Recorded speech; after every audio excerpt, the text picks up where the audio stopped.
Então, vamos falar sobre um tema que é esperando no Senhor. Esperando no Senhor. Irmãos, vocês gostam de esperar? Ninguém gosta, né?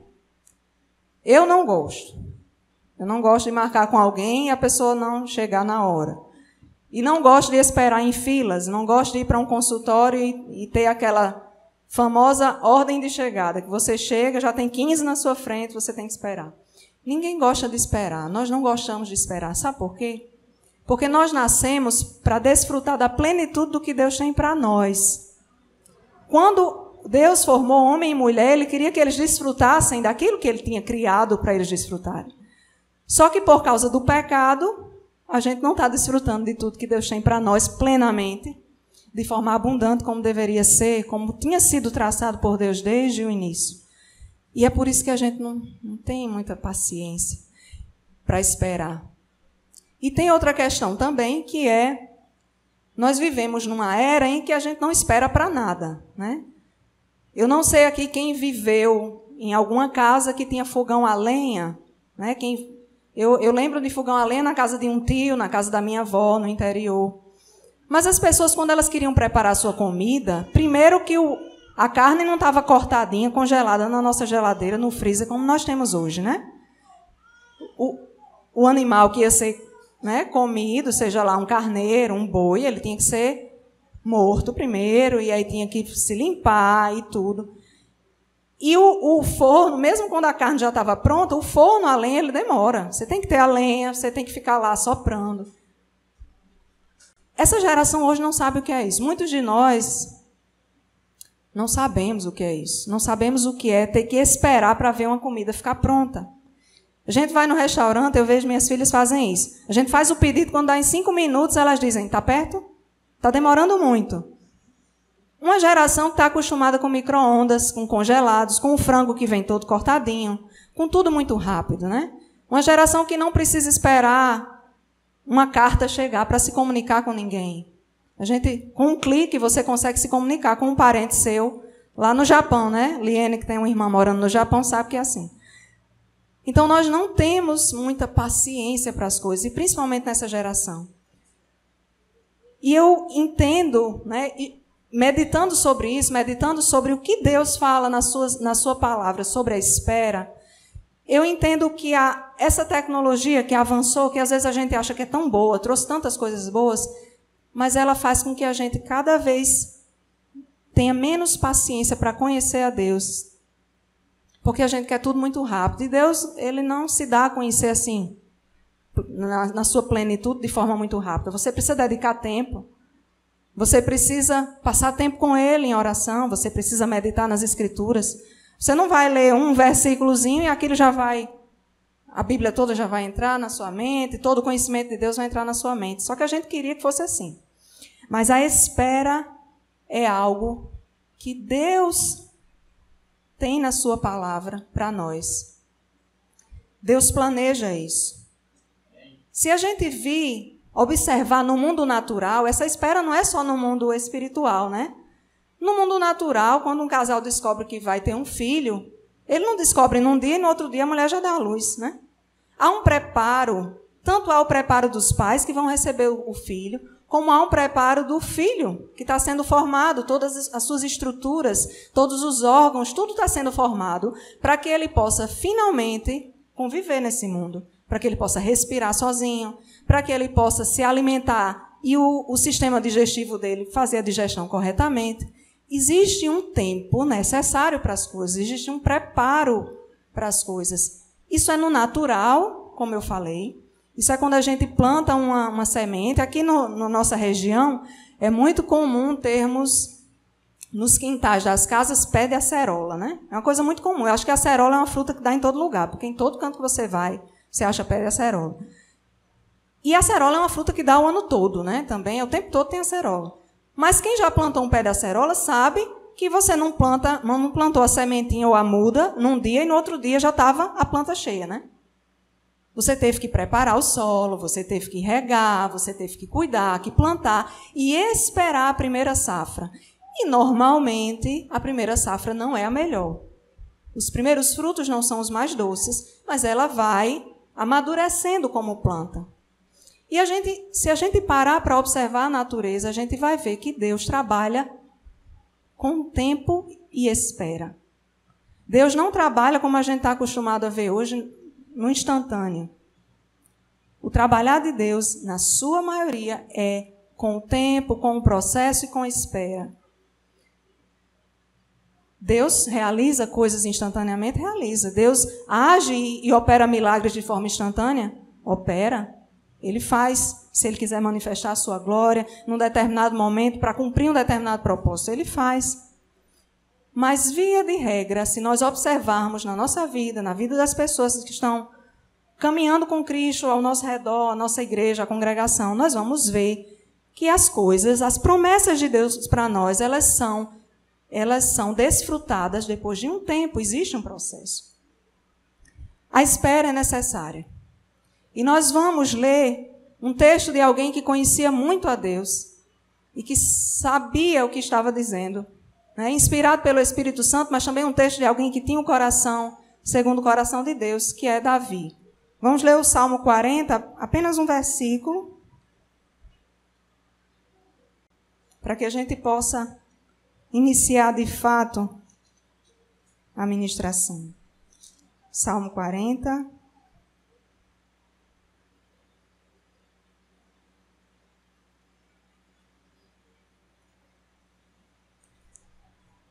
Salmo 40, verso 1. Salmo 40, versículo 1. E vamos, a partir dessa leitura, nós vamos repartir um pouco com vocês o que a palavra nos ensina sobre a espera, sobre a importância de saber esperar e sobre o valor dela nas nossas vidas. Salmo 40, verso 1. Esperei com paciência no Senhor. Ele se inclinou para mim e ouviu o meu clamor. Amém? Esperei com paciência no Senhor. Ele se inclinou para mim e ouviu o meu clamor. Vamos orar por essa palavra? Senhor Deus, eis aqui a Tua palavra. Nós sabemos que a Tua palavra liberta, que a Tua palavra é a verdade.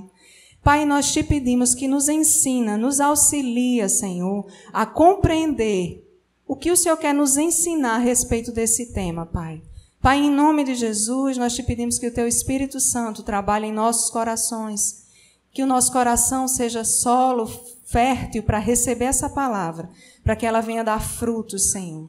Pai, em nome de Jesus, usa a minha vida como instrumento em Tuas mãos, apesar de mim, Senhor, mas usa-me aqui, que aquilo que eu vou dizer seja apenas a Tua vontade, a Tua palavra, Deus, em nome de Jesus. Amém. Nós vemos algumas verdades nesse texto, né? Nós vemos que o Senhor ouve nosso clamor. O salmista está dizendo, Ele se inclinou para mim e ouviu o meu clamor. E se os irmãos puderem fazer isso, façam. Salmos 37, que eu acho que foi lido aqui pela irmã que louvou.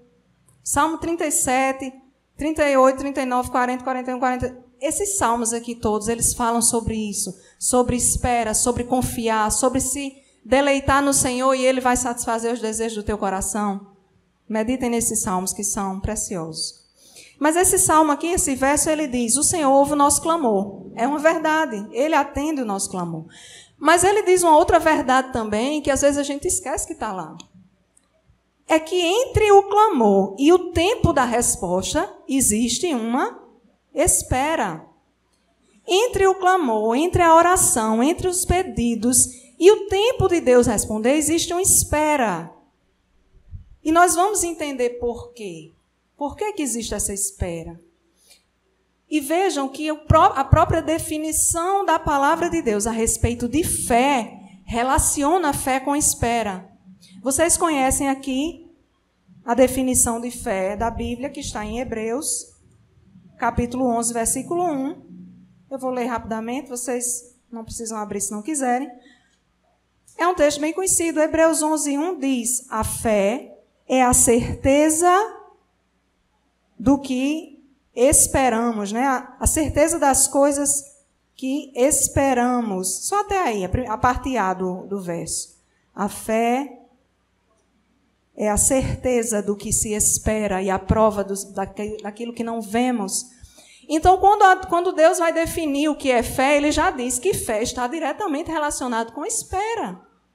A fé é a certeza de algo que você não está vendo. As circunstâncias são contrárias, as circunstâncias são adversas, as circunstâncias dizem que você não vai conseguir, mas a fé é a certeza de que você vai esperar, mas você vai ver a resposta do Senhor. Espera, é a certeza de algo que você espera. E não é esperar, como a gente diz, fulano, eu espero que fulano venha para a igreja hoje. Assim, não é aquela expectativa que é só um desejo do seu coração. Não, não é um desejo, é uma expectativa real. É quando você se alegra por algo que você ainda não vê, mas você já crê. Isso é a fé. Então, se a palavra de Deus define fé como algo que é uma certeza, é uma firme convicção de algo que você não vê, mas que você espera, nós vemos aí que a fé está relacionada com a espera. Essa espera, ela não pode ser de qualquer maneira, né? Nós vemos no verso 1 do Salmo 40, a espera é com paciência. O salmista está dizendo, esperei com paciência no Senhor. E Davi está falando de algo que ele sabe o que está dizendo. É alguém que tem intimidade com Deus e que esperou muitas vezes a intervenção de Deus. Davi foi alguém que recebeu a promessa de Deus que seria rei sobre o seu povo quando ele era um menino, um jovem, um adolescente, devia ter, 14, 15 anos. E quando ele vem reinar, ele já é homem feito. Então, alguém que sabe que entre o tempo da promessa e o tempo de receber, de herdar a promessa, existe uma espera. A espera é com paciência. A fé, ela anda junto com paciência. Anda junto com perseverança. Perseverança é o quê? É quando você está tudo dando errado, mas você continua firme. Você não está vendo, mas você continua firme. Não é aquela espera de, eu vou ficar esperando aqui. Quando Deus agir naquilo que eu estou pedindo, eu vou fazer alguma coisa para Ele. Não é uma espera de braços cruzados. É uma espera ativa, é você esperar com perseverança, é você continuar caminhando com Ele, mesmo quando você ainda não está desfrutando plenamente das promessas dele para você. Você continua caminhando. Quando a gente não tem paciência, né, esse mundo, como eu falei, a gente não costuma ter paciência, a gente desiste muito fácil das coisas. E sabe o que acontece quando nós desistimos? A gente deixa de desfrutar da herança, das bênçãos que Deus tem para nós. Se Abraão tivesse desistido no meio do caminho, ele não teria desfrutado. Abraão saiu de um lugar, da sua terra, dos seus parentes, da sua família, e foi para um lugar que Deus ia mostrar, ele não sabia nem onde era. Ele não sabia nem aonde era, para onde ele estava indo. Mas ele foi. Ele não desistiu. E porque não desistiu, ele alcançou a promessa. Eu não sei o que é que você está pedindo, o que é que você está esperando, o que é que você está almejando. Mas saiba que para tudo existe um processo. Para tudo existe uma espera. Muitas vezes nós queremos viver, eu estava até dizendo isso um dia desses, na reunião de pequeno grupo lá da igreja onde eu congrego, muitas vezes nós queremos viver o propósito. Quem não queria ser como Abraão, pai da fé? Alguém que Deus achou justiça nele. Muitas vezes a gente quer. Quem não queria ser José, governador do Egito? Só que a gente quer o propósito, a gente quer o final do trajeto, mas a gente não quer caminhar o trajeto. A gente quer o propósito, mas a gente não quer o processo, né? E às vezes a gente olha para pessoas e diz assim, fulano teve muita sorte. Gente, nunca mais diga isso de ninguém. Porque ninguém sabe o que ele renunciou para alcançar o que ele tem. Ninguém sabe o que aquela pessoa renunciou para alcançar o que ele tem. Não estou falando só de materialmente, não. Estou falando espiritualmente também. Existe uma renúncia, existe algo que precisa ser feito, existe um processo que a gente precisa passar para que o propósito seja atingido. E eu vou ler aqui, já que estou em Hebreus, vocês podem abrir também. Hebreus 6, no verso 12. Ele está falando de Abraão, né? Porque capítulo 6, verso 12. Hebreus é um livro que fala muito sobre a fé, né? Nos encoraja muito em fé. E no verso 12, o escritor aos Hebreus diz assim, de modo que vocês não se tornem negligentes, mas, preste atenção nessa parte, mas imitem aqueles que, por meio da fé e da paciência, recebem a herança prometida. Nós devemos imitar, nós devemos ser imitadores daqueles que, por meio da fé, e não é só a fé, é a fé e a paciência, receberam a herança prometida. Nós temos fé, mas nós precisamos persistir em fé, com paciência, persistir em fé. E o verso 15 é o que ele diz. Verso 15, e foi assim que depois de esperar pacientemente, Abraão alcançou a promessa. Vocês estão percebendo que o tempo todo ele está relacionando fé com paciência?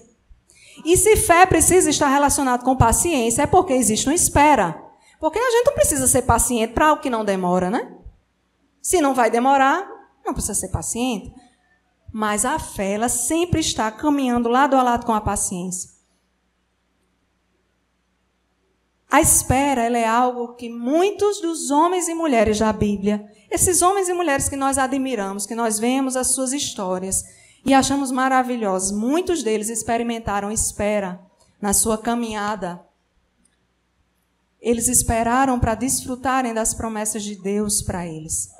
Nós vemos Abraão, né? Vou citar aqui alguns exemplos. Abraão, no Gênesis 15, recebe a promessa de que seria pai de um filho seu com Sara, né? Ele já tinha recebido promessa de que seria pai de muitos, mas ele não sabia como isso ia ser. E ele primeiro acha que quem ia ser o herdeiro dele era o servo. Depois Sara diz, não, eu não vou gerar porque eu já estou muito velha. Pegue a minha serva, gere com ela. E Deus vem, no capítulo 15 de Gênesis, diz, não, Senhor. O filho que eu vou te dar é seu, com Sara, é o filho da promessa. Abraão tinha 75 anos. 75 anos.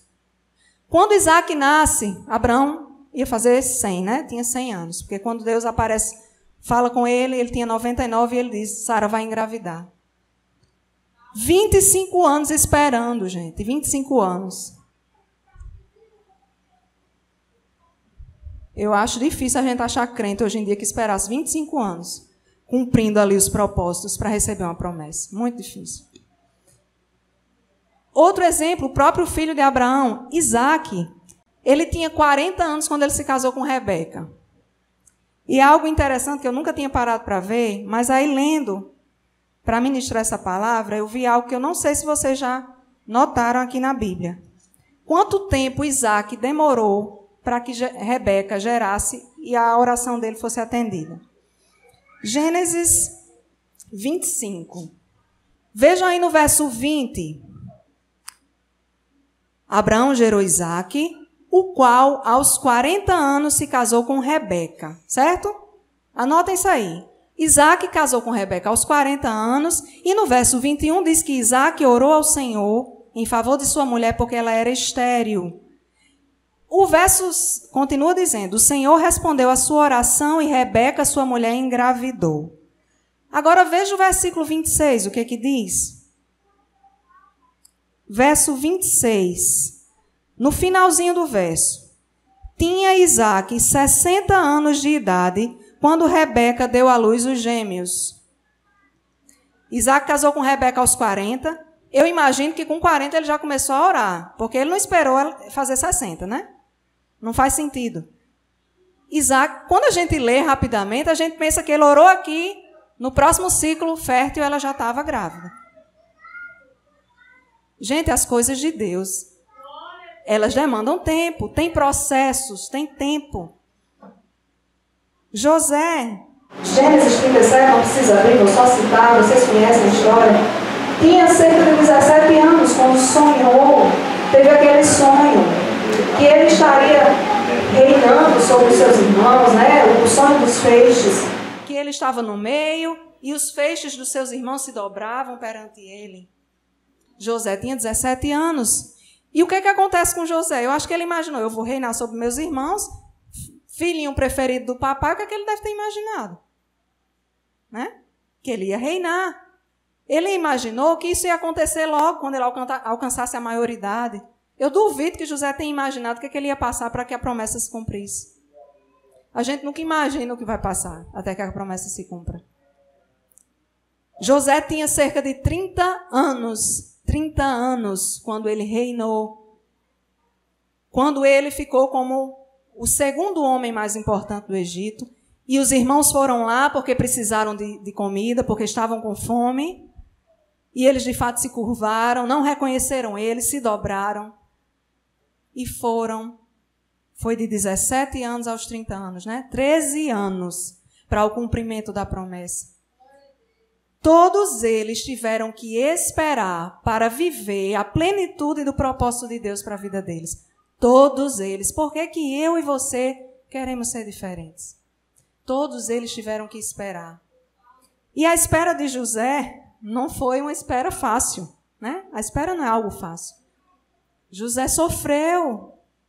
José foi vendido como escravo. Ele sai de filhinho de papai, de bem cuidado na sua casa, de o preferido do pai, para escravo no Egito, na nação estrangeira, que ele era considerado talvez nem gente, que naquela época escravo não era considerado gente. E ele sai, e ele é escravo, e aí ele vai servir na casa de uma pessoa importante, e naquela casa ele é caluniado, a esposa dele levanta um falso contra José, a esposa do seu senhor, e ele é jogado na prisão. E ele vai para a prisão, e ali ele fica, e ele continua sendo um homem obediente a Deus. José, ele passou por todas essas dificuldades, ele tinha todos os motivos para dizer que não ia mais servir ao Deus do seu pai. Mas ele continua obediente. Ele se recusa a cometer adultério com aquela mulher. E aí ele vai preso por causa disso. E ele chega na prisão e ele é o administrador da prisão. Porque ele era tão excelente em tudo que fazia, que onde ele chegava, ele caía nas graças daqueles que estavam ali tomando conta. E aí José interpreta o sonho do padeiro, interpreta o sonho do copeiro. E vocês sabem o que acontece? Um morre, o outro é solto e volta a viver no palácio.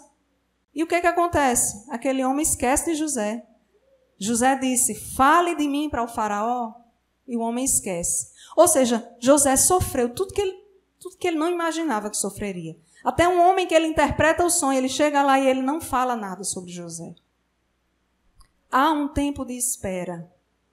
E a razão pela qual, muitas vezes, aquilo que Deus prometeu para você e para mim demora a acontecer, tem um tempo de espera, é porque é necessário que a gente amadureça, que a gente cresça, para que a gente não desperdice a herança, para que a gente não faça como o filho pródigo, né, que recebeu aquela herança ainda muito jovem e desperdiçou.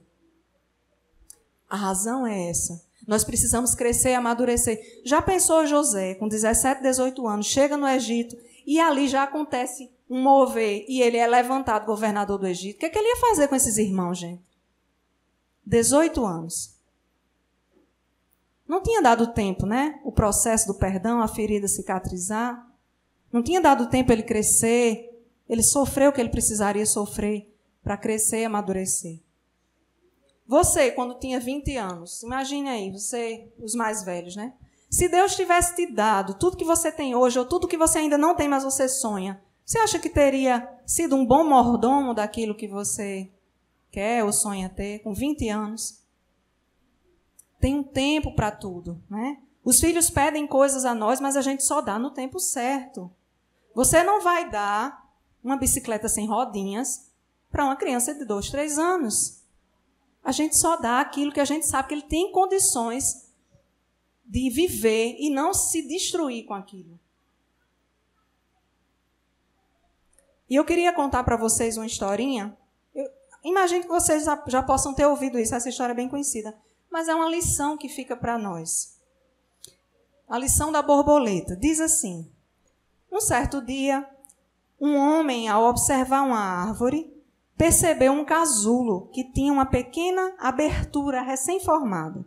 Ele ficou ali observando a borboleta que iria nascer e notou que a borboleta se esforçava bastante para romper o casulo. E assim ela ficou por várias horas, tentando fazer com que o corpo dela passasse através da pequena fenda no casulo. Então, pareceu que ela parou de fazer qualquer movimento, qualquer progresso. Parecia que ela já tinha ido mais longe que podia e que ela não conseguia ir mais além. O homem, então, decidiu ajudar a borboleta. Ele pegou uma tesoura, fez um pequeno corte e abriu mais o casulo. A borboleta, então, saiu facilmente. Mas o seu corpo estava murcho, era pequeno e tinha as asas amassadas. O homem continuou a observá-la porque ele esperava que a qualquer momento as asas dela se abrissem e esticassem para serem capazes de suportar o corpo que iria se afirmar a tempo. Nada aconteceu. Na verdade, a borboleta passou o resto da sua vida rastejando, com o corpo murcho e com as asas encolhidas, pois o processo de metamorfose não havia se completado. Ela, a borboleta, nunca foi capaz de voar. O que o homem, em sua gentileza e boa vontade, não compreendia era que o casulo apertado e o esforço necessário à borboleta para passar através daquela pequena fenda era o modo pelo qual Deus fazia com que o fluido do corpo da borboleta fosse para suas asas, de forma que ela estaria pronta para voar quando saísse. Será que a gente não está sendo como esse homem, tentando acelerar processos, tentando ajudar a Deus no cumprimento daquilo que Ele tem para nós? Tentando acelerar o processo. Se a gente fizer isso, a gente vai abortar o processo. A gente vai estar destruindo aquilo que Deus quer fazer em nós. Aprenda a esperar com paciência no Senhor. Se Ele instituiu um tempo de espera, não é porque Ele gosta de lhe fazer sofrer. Não é porque Deus queira lhe fazer esperar, porque Ele fica rindo, vendo você esperar. Nada disso, gente. Deus é um Pai, Ele é amor, né? O pastor Wendel vai lançar esses dias um livro que fala sobre isso, sobre a natureza de Deus, que é amor. Deus é amor. O livro do profeta Jeremias, ali no capítulo 29, diz: porque sou eu quem conheço os planos que tenho a vosso respeito, planos de fazê-los prosperar e não de lhes causar dano, planos de dar-lhes esperança e um futuro. Então, os planos de Deus para nós são os melhores. Então, se Ele instituiu esse tempo de espera, é porque Ele sabe o que é melhor. Não é você que sabe, nem sou eu que sei. Nós não sabemos. Jesus diz ali no seu evangelho, em Mateus, Ele diz: se vocês que são maus sabem dar boas coisas aos seus filhos, que dirá o Pai que está nos céus? Então, o que Deus tem para nós é bom. O tempo de espera é fácil? Não. Não é fácil. Ninguém que está esperando, ou que já esperou, que já viveu uma espera, vai me dizer que é fácil. Não é. O tempo de espera não é fácil. Mas se a gente caminha com o Senhor, se a gente faz o que a irmã leu aqui no Salmo 37, que eu amo, se a gente se deleita no Senhor, se a gente coloca a nossa alegria nele, Ele vai atender os nossos anseios, os anseios do nosso coração, de acordo com a sua vontade. Mas é no tempo do Senhor, para que a gente não desperdice a herança que Ele vai colocar nas nossas mãos. Para encerrar, eu queria apenas ler Hebreus 10, 36. E eu queria que vocês ficassem com essa palavra. Tomem posse dessa palavra pela fé. Creiam nela. Hebreus 10, 36.